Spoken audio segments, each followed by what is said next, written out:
قانون اساسی در ایران شیخ محمد خیابانی و باقر خان و ستار خان قهرمانان ملی و بابک خرمدین انترناسیونالیستی که برای آزادی ایران پرچم ظلم ستیزی را برافراشته و جان خود را در مبارزه با خلفای جور و اسلام پناه از دست می‌دهد و امکان ظهور و بروز و فرهنگ و زبان و موسیقی و آداب سنن را نمی‌یابند، آثار باستانی آنها نظیر ارگ مورد بیمهری قرار می‌گیرد، اعتبارات ناعادلانه و به زیان مناطق ترک زبان توزیع می‌شود، شعار تیم ملی فوتبال ایران ستارگان پارس تعیین می‌شود، جملگی زخم‌های کهنه است که در یک جا سر باز می‌کند و جرقه‌ای است که در مواجهه با گستاخی روزنامه ایران با آتش تبدیل می‌شود.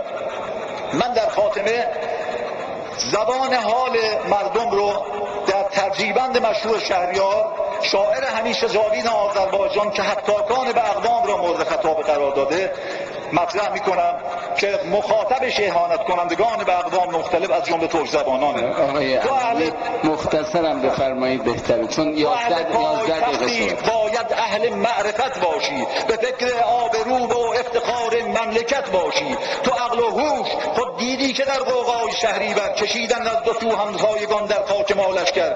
گمان کردم که با من همدل و همدین و همدردی، به مردی با تو پیوستم ندانستم که نامردی. شهریور ماه پارین که طیارات با تعجیل فرو میریخت چون طیر ابابیل به سر سجیل.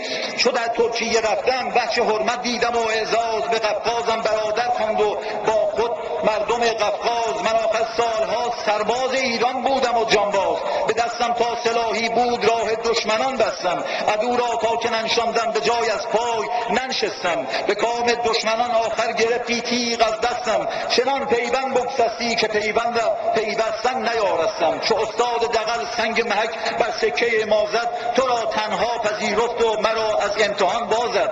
سپس در چشم تو تهران به جای مملکت جا زد، چو تنها کرد هر یک را به تنهایی به این اشعار مربوط به یه زمان دیگری. وقت جناب عالی هم تمام شد. تشکر. اناد و کین و لج باشد، چرا بیچاره آذربایجان عضو فلج باشد.